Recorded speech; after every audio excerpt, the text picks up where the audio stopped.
Como eu disse na semana passada, nós já estamos no alto da escada.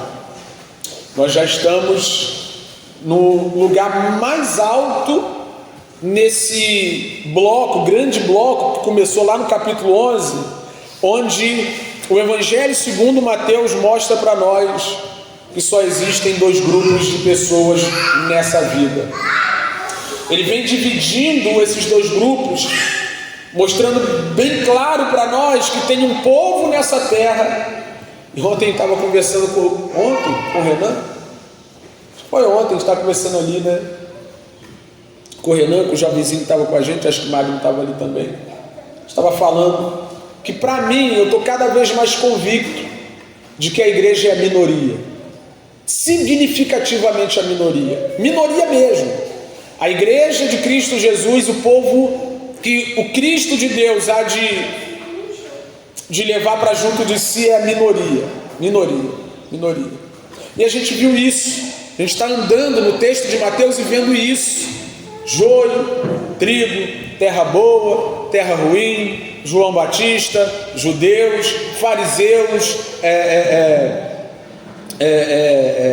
gentios, essa galera que vai tendo um encontro com Cristo e vai decidindo: fico com ele, não fico com ele, tu age por Beelzebu, tu és o Cristo, o Filho do Deus vivo. Isso aqui é o ápice que nós vimos na semana passada, a declaração dos discípulos, que Jesus era o Cristo, o Filho do Deus vivo, era o que Jesus precisava ouvir dele para dar sequência no seu ministério terreno.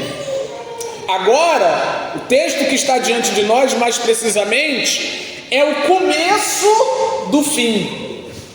Se você olhar no início do versículo 22, olha que está escrito lá nas primeiras palavras, 21, desculpa, lá nas primeiras palavras, desde esse tempo, desde o momento que ficou muito claro que os discípulos de Jesus entenderam quem ele era, confessaram ele como Cristo, como Messias, como Salvador dos homens, desde aquele tempo, ele começou a revelar uma outra face da sua própria missão, do seu ministério. Porque até então, os discípulos conheciam a identidade de Jesus, quem Jesus era. Quem eu sou? Cristo, o Filho do Deus vivo. Qual é a minha missão? Salvar os homens que estão perdidos. Mas agora, Jesus vai falar para esses homens como que ele vai promover tal salvação, que é onde o escândalo aparece. Porque na cabeça do judeu, de modo geral, Jesus seria um grande chefe político, militar, um rei guerreiro parecido com Davi, que viria e destronaria Roma e restauraria o reino a Israel. Sempre foi assim para o povo judeu. Contudo, eles não conseguiram perceber que o Antigo Testamento profetizava um outro tipo de Messias, um Messias que não salvaria os homens dos cativeiros e das correntes humanas, mas de um cativeiro muito maior e mais profundo, que é o cativeiro da alma. Então eles sabem que Jesus é o Cristo, que Jesus é o Messias, eles sabem que Jesus é o Salvador prometido no Antigo Testamento, eles só não sabem como Jesus vai fazer isso. Eles só não sabem qual é a natureza da salvação que o Cristo haveria de promover. Então, desde esse tempo, Jesus começou a mostrar aos seus discípulos que era necessário. Quem já estudou com a gente, né? Na classe dos novos membros, já viu eu falar sobre isso, do porquê que era necessário que Jesus morresse, encarnasse, morresse, ressurgisse, vivesse uma vida perfeita. Tudo isso faz parte de um pacote só, a obra redentora de Cristo Jesus nosso Senhor. Então ele começa a falar sobre isso nesse momento. Isso vai até o capítulo 21 mais ou menos, porque a partir desse momento ele precisa preparar os seus discípulos, a fim de que os discípulos deem prosseguimento na obra de evangelização e propagação da boa notícia. Ele começa a preparar os seus discípulos, esclarecer um pouco mais seus discípulos, amadurecê-los naquilo que ele veio fazer quando encarnou. Era necessário que ele fosse para Jerusalém, sofresse muitas coisas nas mãos dos anciãos, dos principais sacerdotes e dos escribas, fosse morto e no terceiro dia ressuscitasse. Então Jesus está ensinando isso a partir de agora. Vocês já entenderam que eu sou o Cristo? Já ficou provado para vocês? Já, você é o Cristo, Filho de Deus vivo. Vocês me entendem como salvador de vocês? Sim, agora eu quero explicar para vocês como eu vou salvar vocês. E a minha salvação se dá, sobretudo, a partir do momento que eu entregar a minha vida no lugar de cada um de vocês. A maior prova de que os discípulos não entendiam dessa forma é o que acontece logo a seguir. Pedro chama Jesus no cantinho, à parte, começa a repreender dizendo que Deus não permita. Imagina se Deus não permitisse Cristo na cruz. Irmão, eu fiquei lendo ontem assim, lendo isso aqui, e vendo como que a gente tem a capacidade de falar coisas que parecem ser boas assim, mas serem maldições até. Como nós temos a capacidade de, a partir das nossas próprias formulações, falar sobre questões que estão totalmente em desacordo com a verdade de Deus, como se elas fossem verdades virtuosas até. Não, Deus te livra desse sofrimento aí, Isso é a prova de que eles não entendiam a natureza da salvação promovida pelo Cristo, que eles não entendiam de que forma o Cristo os salvaria e de que os salvaria. E aqui eu já quero começar a fazer algumas aplicações, justamente para que nós entendamos isso. Nós precisamos, irmãos, trabalhar com a verdade. E quando eu digo trabalhar com a verdade, eu não estou falando sobre as muitas narrativas que a gente tenta sustentar por nossos gostos pessoais, sabe? Cada um pensa uma coisa, eu não acho desse jeito. Já dizia o sábio, em face da Bíblia, o que tu acha não quer dizer absolutamente nada. Hoje, uma das aulas assim mais delicadas da classe dos novos membros, estava falando para eles, hoje eu vou falar só mal de vocês. Passou hoje a manhã toda ouvindo que o homem naturalmente é pecador, que essencialmente o homem é corrompido, que em virtude disso o homem está condenado diante de Deus, o homem é mau. O homem é mau. Não, cara, o cara é maneiro, só falta Jesus. Isso é um engano de Satanás que promove a pior ilusão que se possa ter. É que Jesus é só mais um apetrecho que a gente coloca na nossa vida como um complemento. Não é que a pessoa só é maneira e falta Jesus.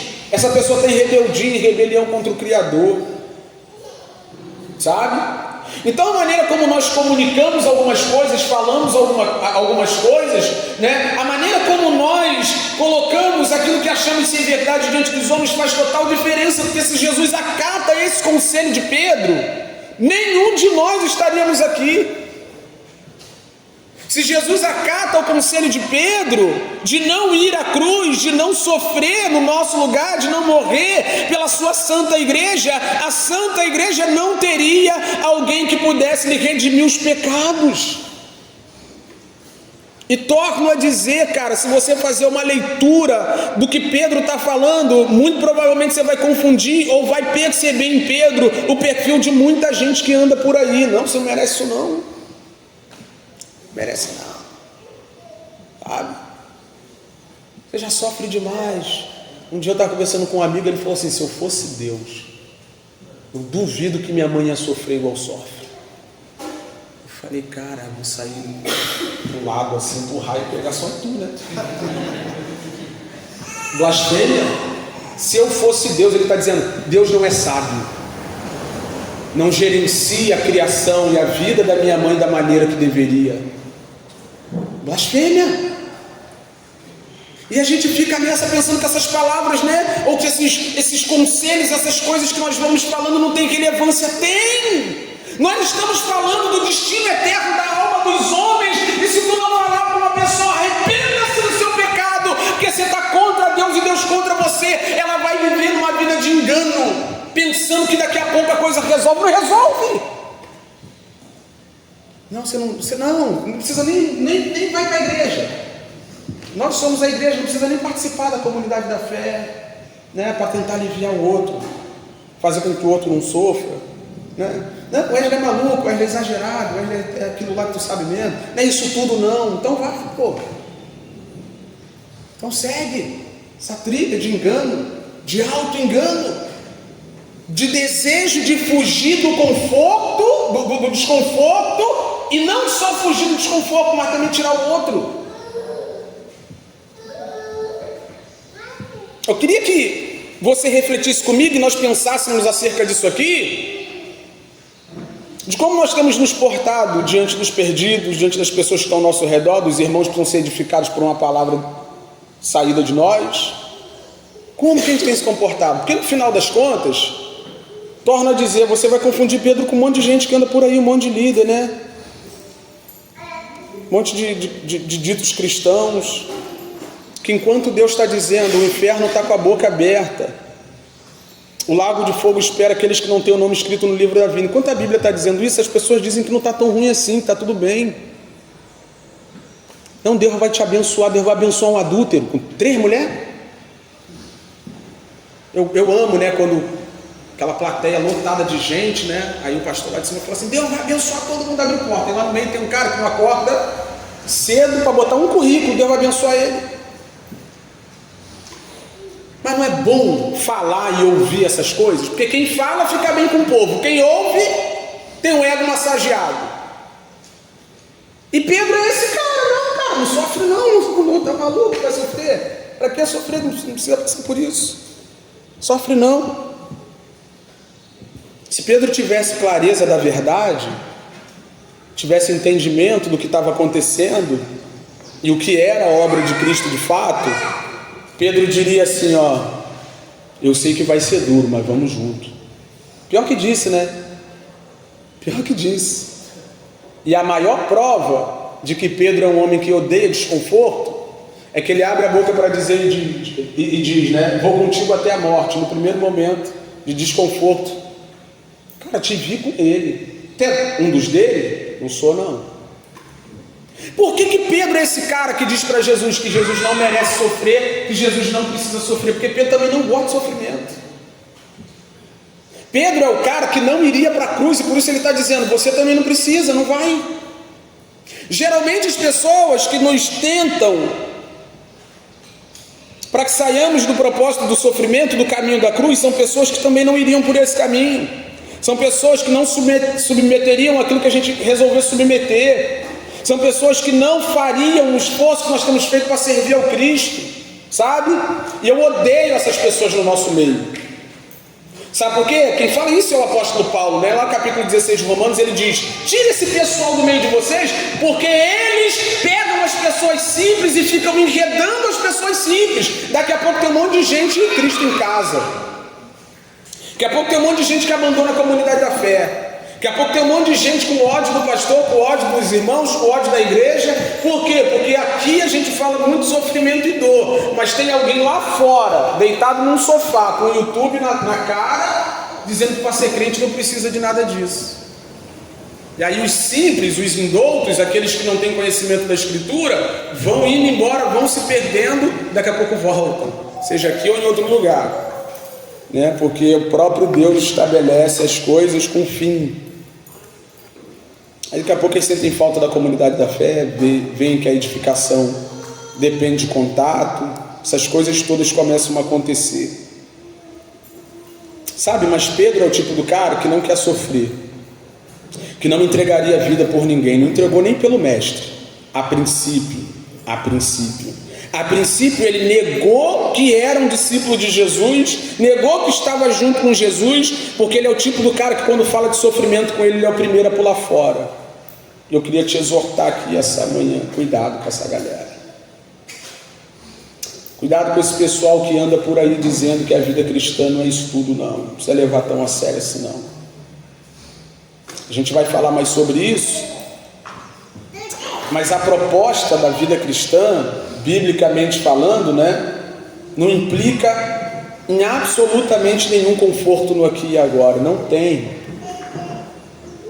É bem isso que a Letícia estava falando aqui, de acordo com a música, não tá bom. Não tá bom e vai piorar,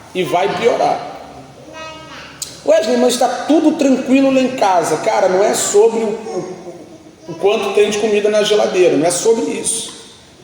É sobre o sofrimento que nós temos que lidar pelo fato de sermos cristãos. Falarei disso novamente. Mas não existe um caminho de conforto para o cristão, não existe um caminho de tranquilidade para o cristão, um caminho de almofadas para o cristão. O que existe é uma via dolorosa, onde você toma a sua cruz e segue. E Jesus está dizendo, cara, eu vou por esse caminho de sofrimento e de dor. Eu vou pelo caminho da abnegação. Eu vou entregar minha vida por quem precisa que eu entregue. Pedro está dizendo, que Deus te livre. Que Deus te livre. Que Deus te livre de estar todo domingo numa igreja. Que Deus te livre de estar assistindo alguém. Que Deus te livre de ser dizimista. Esse pastor não merece dízimo de ninguém, não. Deus te livre de ser um dizimista. Que Deus te livre de assistir e ser assistido. Que Deus te livre de passar tempo em oração. Que Deus te livre de passar tempo orando e lendo Bíblia, sendo edificado e edificando. Que Deus te livre, isso aí é muito sacrifício. Vai para o shopping. Tu merece shopping. Shopping que você merece. Você mora tão perto da praia, pertinho, vai gastar tempo. E igreja, um calorzão domingo passado estava terrível, né? Meu Deus. Muito obrigado, Senhor, por esse fresquinho de hoje. Terrível. Vai para a praia, você não merece ficar num galpão quente como esse. Então sempre vai aparecer alguém, irmão, bem parecido com Pedro, que é o povo que a gente gosta do nosso lado, dizendo, não sofre não, cara. Tu não merece isso não. Um dia eu estava conversando com o pastor amigo, né? Ele falou assim, eu conversando com ele, né, as coisas, ele conversando as coisas comigo. Ele falou, ué, sai disso, não liga para isso não. Eu não consigo não ligar, cara. Eu sei que é para isso que Deus me chamou, eu sei que o caminho é esse aqui. Aí eu vim aqui para tentar encontrar encorajamento, o cara dizer, não, Evelyn, não abandona não, vai em frente. Vai... Abandona sim, cara. É isso aqui, ó. É o tipo de gente que muita gente gosta. Mas é o tipo de coisa que te tira daquilo que Deus estabeleceu. Porque quando a gente olha para o texto, Jesus falou que era necessário que assim fosse. Lá no versículo 23 ele vai dizer que Pedro, volta a falar disso já já, né? Mas que Pedro está fazendo um serviço para Satanás, porque ele cogita das coisas dos homens e não das coisas de Deus. Porque o que é coisa de Deus para Jesus? Agora é para te escandalizar. Para te escandalizar aqui. Dentro do contexto, o que é coisa de Deus e o que é coisa dos homens? Você pensar assim, né? Jesus está falando que vai morrer, que vai entregar a vida, que vai sofrer. Será que esse negócio é de Deus? Reflete sobre isso. E faz um paralelo com as nossas concepções das coisas que acontecem conosco nos dias de hoje. Será que é de Deus eu ter que passar por esse tipo de humilhação aqui? Por esse tipo de situação aqui? Por essa questão de desconforto aqui? Será que é de Deus? Será que é de Deus? É de Deus. Capítulo 53, versículo 10 de Isaías diz que foi do agrado do Pai. Foi a vontade de Deus. Você já pensou nisso, irmão? Que foi a vontade de Deus amassar seu filho naquela cruz por causa de você? Wesley, de boa, assim, o Deus que eu penso assim, eu acho que ele não faria isso com o filho dele, não. Eu acho que o Deus, assim, né, da Bíblia, assim, um Deus que é amor, aquele Deus bondoso, assim, amoroso, bondoso, acho que ele não queria o mal de ninguém, não, sofrimento de ninguém, não. Deus não quer amassar ninguém, não. Amassou o próprio filho. Aí tem uma versão que diz que ele foi esmagado, tem outra versão que diz que ele foi moído. Esmagado ou moído, eu não queria nada disso. Mas foi o que Deus quis para o Filho dele, para o Cristo. E a pergunta que não cala, se em algum momento, por um propósito maior, o próprio Pai quis moer o Filho, quis matar o Filho, e aqui que a gente precisa entender isso, né? Não foi o diabo que matou Jesus, não, irmão. Não foi o inimigo da nossa alma que matou Jesus, foi Deus o Pai.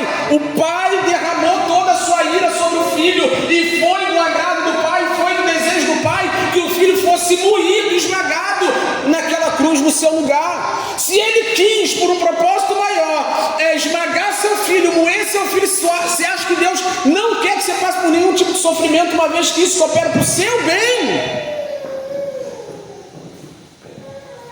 É terrível ter que lidar com essas verdades, mas eu tenho uma palavra de Deus para eu estou aqui essa manhã aqui. Eu tenho. Deus quer que você sofra. Não se alegra com isso, é outra história.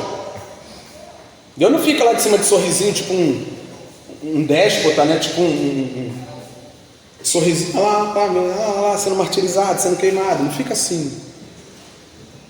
Mas a gente já cansou de ver no texto bíblico que o sofrimento e a dor na peregrinação cristã aperfeiçoam a nossa fé, refina a nossa fé, mostra onde está o nosso coração, prova quem nós somos e quem nós não somos de verdade. O escritor aos Hebreus disse que o Filho, Cristo, foi aperfeiçoado no sofrimento. Do mesmo modo, nós temos sido aperfeiçoados no sofrimento e mostrando que aconteceu uma obra no meu e no seu coração.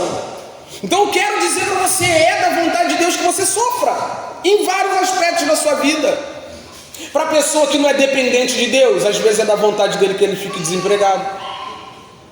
Para a pessoa que é soberba, orgulhoso e arrogante, às vezes é da vontade de Deus que a pessoa seja humilhada e abatida.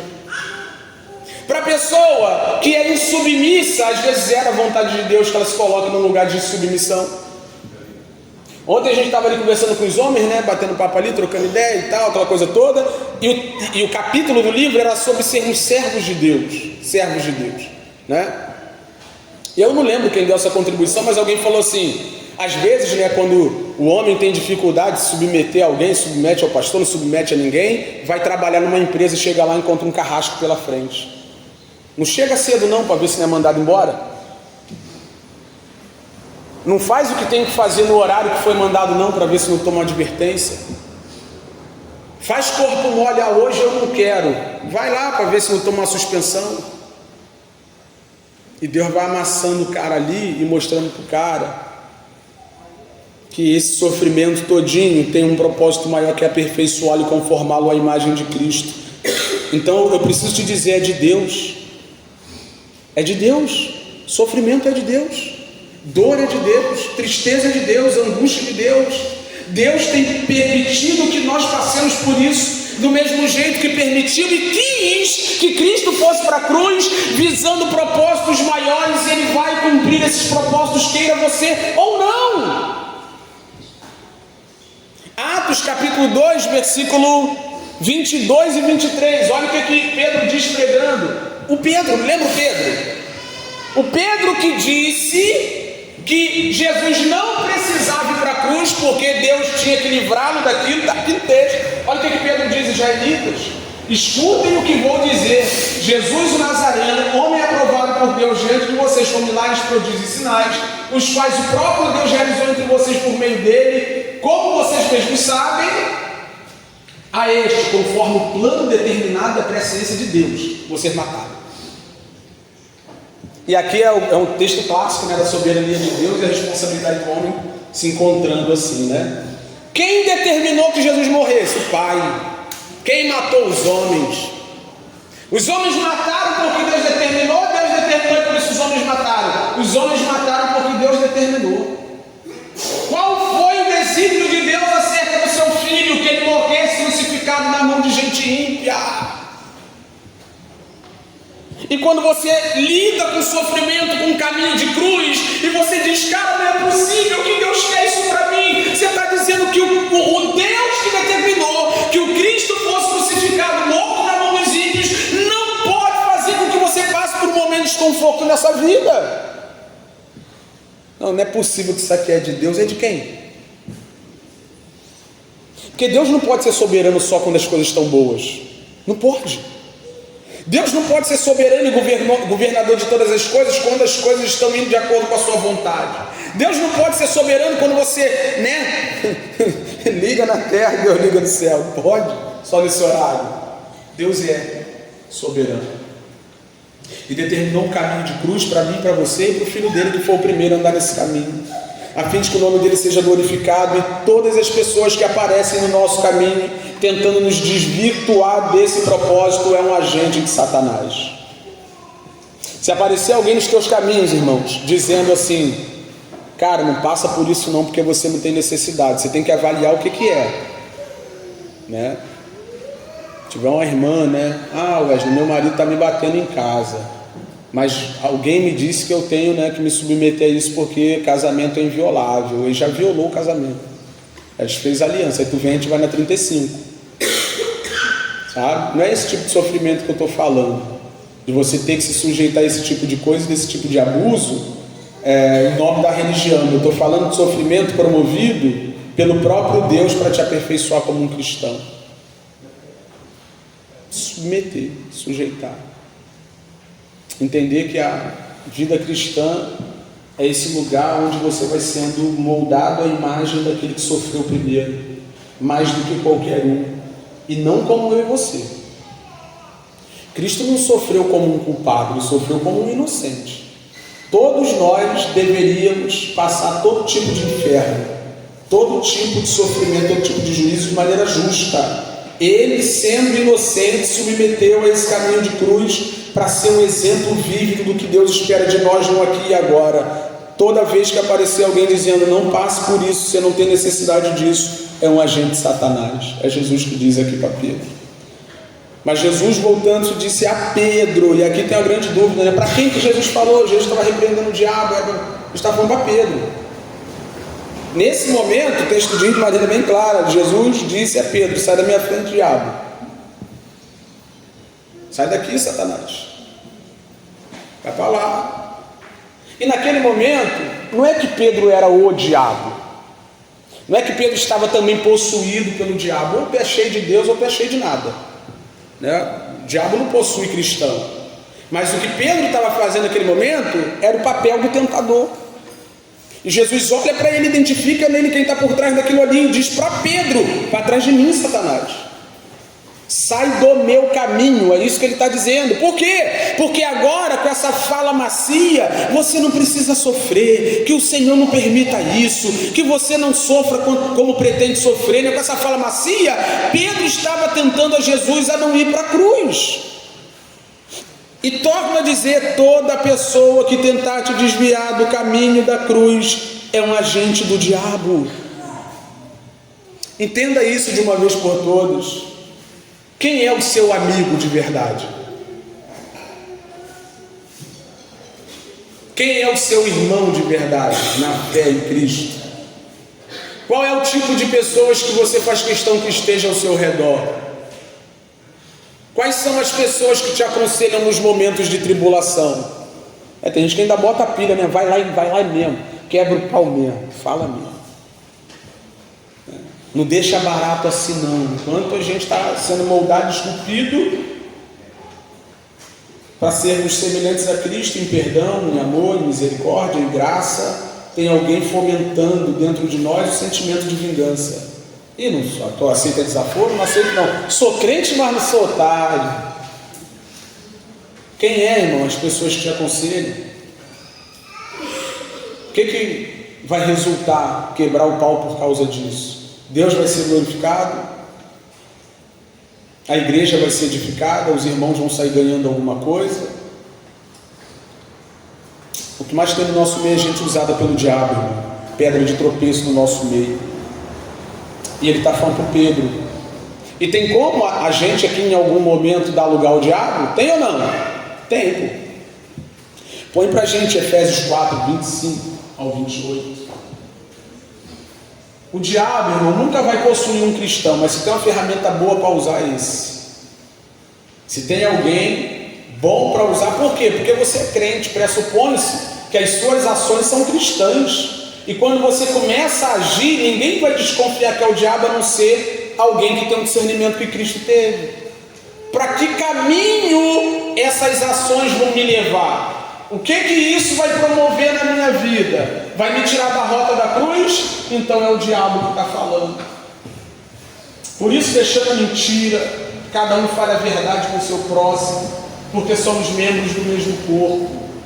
Fiquem irados e não pequem. Quem quer ficar irado e não pecar? Está no texto. Não deixe que o sol se ponha sobre a ira. O que é ficar irado e não pecar? Fique irado, irmão. Todo mundo aqui tem esse direito, mas vai lá e resolve. Tu não é crente? Manda uma mensagem no WhatsApp: posso ir na tua casa? Dá para você vir aqui? Cara, não gostei do que tu fez não. Aí a pessoa vai te explicar porque ela não fez o que fez, falou o que falou. Ó, a sua atitude não foi legal. Vai lá, tá aqui, ó. Não deixe que a ira se ponha sobre o sol. É assim que você ira e não peca. Continua. Nem dê lugar ao diabo. Pode seguir. Aquele que roubava não roube mais, pelo contrário trabalhe, fazendo com as próprias mãos, que é bom, para que tenha que repartir com os necessitados. É uma lista de pecados e o não dar lugar ao diabo está lá no meio. falar a verdade uns aos outros, irar e não pecar, trabalhar para não ter que ficar pegando nada de ninguém, não arrumar problema no meio dos irmãos. Tem uma lista ali, e todas as vezes que nos comportamos dessa maneira, quem acha a vez no nosso meio? É ele mesmo. É ele mesmo. Por que Deus te chamou no tocante à edificação mútua? Ele te chamou para você dizer para o seu irmão assim: não, irmão, você não precisa passar por isso não. Ou dizer: irmão, com todo o amor e todo o carinho, não me leva a mal não, mas está errado. Em nome de Jesus. Vou mandar até por áudio. Manda por áudio é mais tranquilo. Manda por áudio, irmão. Aí fala assim: irmão, vigia, né? Não está legal, não está indo no caminho certo. Mas eu torno a falar sobre Pedro, irmão. Sabe por que a gente não é assim? Porque a gente também não sofreria o que a gente costuma ver o outro sofrendo e não gosta não. Mais do que isso, chegar perto de alguém e falar assim: cara, vai para a cruz mesmo, que eu estou contigo. Também não é fácil não. Chamar as pessoas para viverem o que Deus determinou para elas, uma vida de sacrifício. Ainda mais para a gente que é pastor, né? Para a gente que é pastor, parece que o tempo todo eu estou pedindo para as pessoas me servirem e andarem para mim e por mim. Mas não, irmão. Ontem nós falávamos com os homens ali: você é crente? Você é crente? A minha questão é só essa: você é servo de Jesus? Jesus te salvou, te resgatou, entregou a vida por você. Então é inadmissível que você queira viver uma vida confortável, não tem como. E Jesus responde isso da seguinte forma, 24: então Jesus disse aos seus discípulos: se alguém quer vir após mim, negue-se a si mesmo, toma sua cruz e siga-me. Pois quem quiser salvar a sua vida perderá, e quem perder a vida por causa de mim a achará. Então Jesus fez uma leitura perfeita, né, cara? Esse Pedro não entendeu o que é caminhar do meu lado, não entendeu o que é ser meu servo. Esse cara está muito preocupado com a vida dele e até com a minha também. Para ele ninguém tem que sofrer. Mas o que eu tenho a dizer para vocês é que se alguém quer vir após mim, tem que ter disposição para entregar tudo. Para entregar tudo, absolutamente tudo. E aí você pode estar falando do seu pescoço como mártir, você pode estar falando das suas vontades, dos seus desejos, dos seus achismos, das suas vaidades. Não importa. A grande questão é: nós fomos chamados para um caminho de cruz. Se você não estiver morrendo ao longo desse caminho, você está no caminho errado. Se você não estiver morrendo ao longo desse caminho, você não está no caminho do Cristo. O caminho do Cristo é o caminho que te leva para um lugar de morte, onde você perde a vida. Ontem, vou falar novamente, porque foi muito pertinente, né? Ontem nós falávamos ali sobre o que é ser servo de Cristo, o que é ser servo de Deus. Não ser servo, escravo para a época, é você entender que você não se manda mais. É você entender que você não tem vontades próprias. É você entender que acabou. Você foi comprado por alguém. Você tem que viver por esse alguém. Quando você estiver no trabalho, no contexto familiar, nos contextos sociais da vida, entender quem tem que viver agora é o Cristo. E eu morro nessa cruz que eu estou carregando. E a gente está vivendo num tempo, irmão, que a última coisa que os cristãos querem é cruz, é sofrimento. Não existe cristianismo sem cruz. Não, nossa referência, o nosso símbolo máximo é Cristo crucificado. Paulo chega aos Coríntios e diz isso: eu não quero pregar outra coisa senão o Filho de Deus crucificado, morto no lugar dos pecadores. Entende? Jesus está preparando os seus discípulos para seguirem adiante para a missão de propagar o Evangelho, de propagar a vida do reino. E os discípulos estão dizendo para ele: você não precisa passar por isso.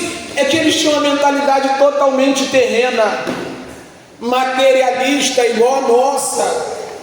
O que importa é o aqui e agora. O que importa é o que eu vou ganhar. O que eu vou ganhar com isso? Nada! Nós somos preparados para ganhar, para vencer, para triunfar. Você nasceu para vencer. Não, você nasceu para perder. Você nasceu para perder. Diga para alguém que está do seu lado: você nasceu para perder.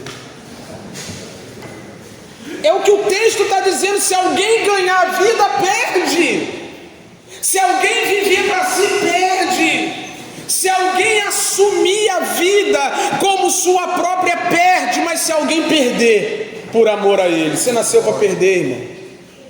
Você nasceu para entregar, você nasceu para sair sem nada, porque já encontrou tudo. Enquanto você não tiver condição de pegar tudo que você tem e largar aos pés da cruz, você não vai ficar com o que está no alto da cruz, o Cristo crucificado. Que hoje nós possamos, irmão, nos libertar dessa mentalidade de Pedro, essa mentalidade de gente que não quer sofrer por nada. Irmão, pensa no seguinte: tudo aquilo que de fato há de ser estabelecido para mim e para você está no futuro, seja perdição eterna ou bênção eterna. Se você pensar em plenitude aqui e agora, Wesley, você está dizendo que eu não posso viver nada de bom? Irmão, está aí, bonito, cheiroso, de manhã, ouvindo a palavra, daqui a pouco vai sair daqui e vai almoçar. Não é possível que você vai reclamar dessa vida abençoada. Já tem muito mais do que merece, mas no fim das contas, a gente precisa tirar os olhos da terra, morrer de boa, morrer em paz, aprender a entregar a vida sem nenhum tipo de resistência. Por quê? Porque não é sobre isso aqui agora. Olha o 26, de que adiantará uma pessoa ganhar o mundo inteiro e perder a sua alma? E vou falar aqui, vou falar. Está cheio de gente perdendo a alma por coisa barata,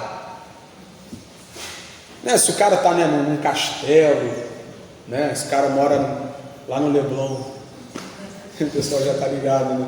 A cobertura no Leblon, né? Eu até paro para tentar entender quão difícil é. Até paro para tentar entender. Mas tem gente que está abrindo mão do Cristo por absolutamente nada. E essa é a maior prova do quão rebelde nós somos. Irmão, é só para ser manso e humilde, né? Eu prefiro ficar em casa. É só para suportar uns aos outros em amor, né? Não quero congregar com mais ninguém. Está vendo como é que a gente está abrindo mão daquilo que é de Deus por coisa pouca, por absolutamente nada? Não tenho tempo para ir para a igreja, que eu viajo todo final de semana. Eu até penso, né? Pô, o cara tem um jato, né? O cara está usando o jato dele. Até paro para pensar. Mas eu vejo gente abrindo mão da igreja, abrindo mão de Cristo, abrindo mão da missão, abrindo mão daquilo que Ele propôs para a sua igreja fazer, a troco de nada. De que adianta o homem ganhar o mundo e perder sua alma? O que adianta você ganhar aqui e perder lá? Por isso que eu digo, você nasceu para perder. Perde aqui agora. Abre mão aqui agora. Deixa de ser quem é agora. Mata seus sonhos e seus projetos aqui agora. Wesley, está dizendo para eu não sonhar? Não, não é isso que eu estou falando. O que eu estou querendo dizer para você é que tudo aquilo que te tira da rota da cruz é algo que vai te desviar da vida eterna. Mata tudo aquilo que te traz conforto em detrimento ao sofrimento que a cruz promove. Cala os Pedros ao seu redor. Não permita que ninguém te isente de sofrimento. Por quê? Porque quem perde a vida aqui ganha lá. Quem ganha aqui perde lá. Que adianta você ganhar o mundo inteiro e perder a sua alma? E aqui, ó, a pancada que ele dá aqui, ó. O que dará uma pessoa em troca da sua alma? Qual o bem mais precioso que você tem, irmão? Qual é o dom mais precioso que você recebeu? Sua vida, sua alma, como queira. É o bem mais precioso que você tem. O que você pode usar da sua vida para pagar pela sua alma? Na cultura viking, né, quem viu a série, né, lembra que eles juntavam tesouros para quando chegassem lá na porta de Valhalla pagar a entrada. Mais ou menos isso, é isso, né? Não junteis tesouro na terra, onde a traça corrói, o ladrão rouba, vai ficar tudo aqui. E tu vai chegar naquele grande dia diante do Senhor e Ele vai falar assim: cara, e aí? Viveu para quem? Para mim ou para si? Não, vivi para mim, mas não tenho dinheiro. Estou com dinheiro aqui para... Aí Ele vai falar: Ageu 2,9, meu é ouro, minha é prata, não tem nada teu. Não, Senhor, vivi para a minha carreira, vivi para os meus negócios, vivi para os meus sonhos, vivi para as minhas realizações. Beleza, isso não paga a alma. Isso não paga a alma. Que adianta o homem ganhar tudo nessa vida? Que adianta o homem sair da rota do sofrimento? Jesus está dizendo para os seus discípulos, para a gente já começar a encerrar, que nós precisamos para ontem, amadurecer, ter esclarecimento, discernimento do que está em jogo, irmão, nessa vida. Pedro achou que Jesus ia sentar num trono em Jerusalém naqueles dias, ia destronar Roma, ia acabar com Roma, ia acabar com os inimigos do povo de Deus, ia reinar naquele dia, mas não. Versículo 27 para a gente falar, que o Filho do Homem há de vir na glória de seu Pai com os seus anjos, então retribuirá a cada um conforme suas obras. Vai chegar esse dia em que o Filho do Homem voltará, e aí Roma vai ser julgada, a Babilônia vai ser julgada, os Estados Unidos, o Brasil, a Europa, o Império Chinês, tudo isso vai ser julgado um dia, mas esse dia ainda não chegou. Enquanto esse dia não chega, eu como cristão devo me comportar de que maneira? Todos os dias, carregando a minha cruz, tomando a minha cruz e entregando a minha vida por amor a esse Cristo que também morreu no meu lugar, perdendo todos os dias. Deixa eu te dizer uma coisa, você faça uma campanha de libertação pessoal, que você se livre da mentalidade de que você não está aqui para passar pelo que está passando, em nome de Jesus. Você chega em casa hoje ainda e faça um exercício, porque eu como pastor não aguento mais ver as pessoas egoístas reclamando dessa vida, desconsiderando. É um desprezo ao Cristo da cruz.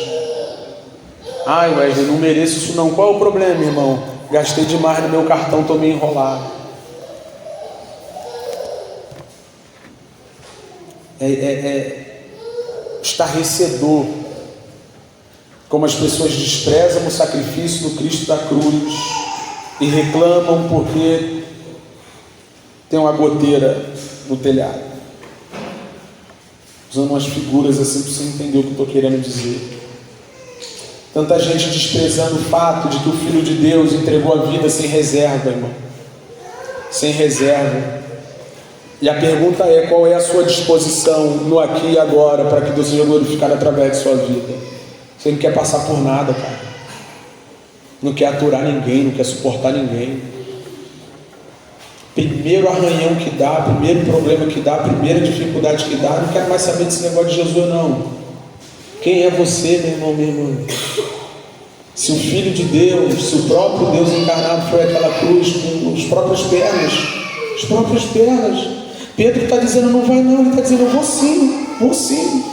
Para a gente encerrar aqui em João 12, 27. Um tempo de consolo para mim e para você. O que é João 12? João 12 é o início do fim também. Jesus está prestes a ir para a cruz, já está ali na reta final. Capítulo 13 é a última ceia com o discípulo, aquela coisa toda. Agora minha alma está angustiada. E o que direi? Primeira coisa que eu queria falar com você: nesse caminho de cruz você tem direito de ficar angustiado. Jesus ficou. Eu fico angustiado também. Às vezes dentro de casa, né, eu tiro o cabelo, o pouco que tem.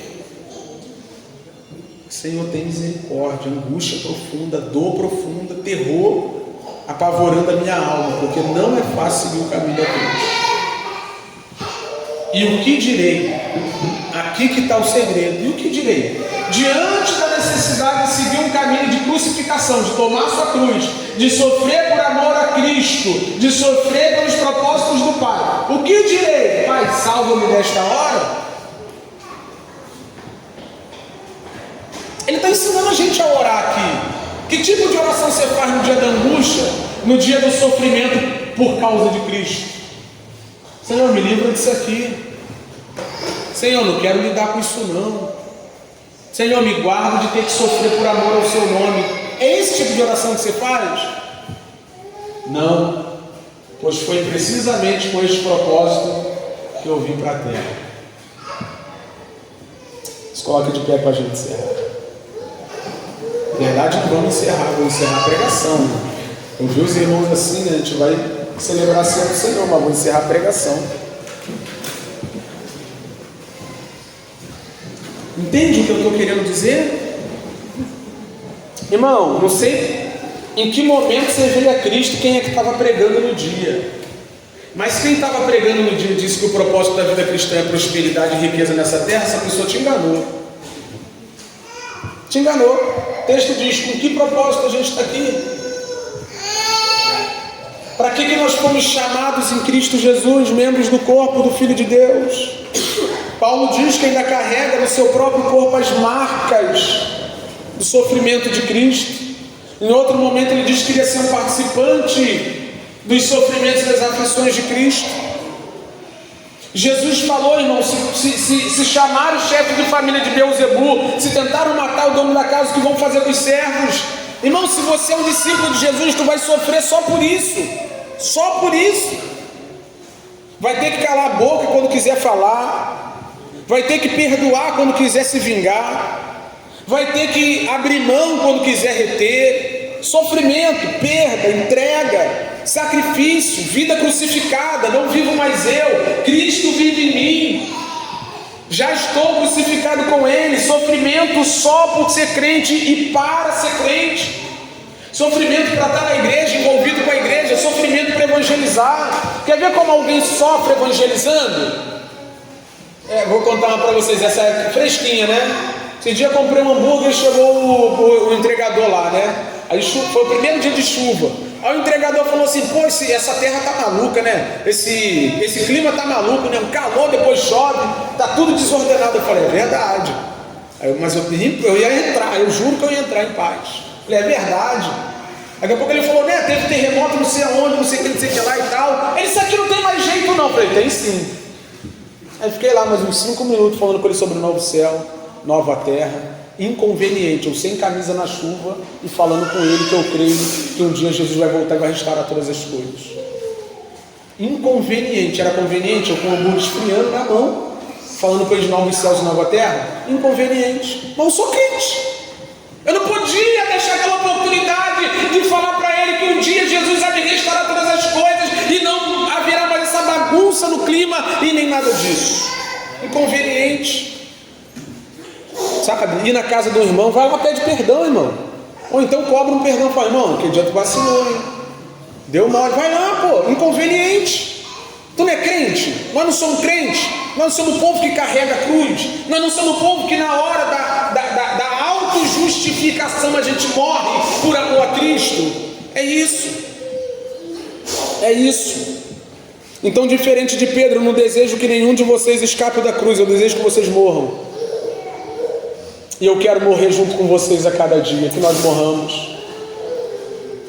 Que Cristo possa aparecer através do nosso sacrifício, do nosso sofrimento. Que nós morramos e Ele venha viver na minha vida e na sua vida. Que Deus nos ajude, irmão. Que o Espírito do Senhor nos dê graça para entendermos isso aqui. Se não for carregando uma cruz, não tem como nós chegarmos diante do Senhor naquele grande dia e ouvirmos da boca do nosso Mestre, servos bons e fiéis, entrai no gozo do seu Senhor. Que o Senhor nos ajude. Que o Senhor nos ajude.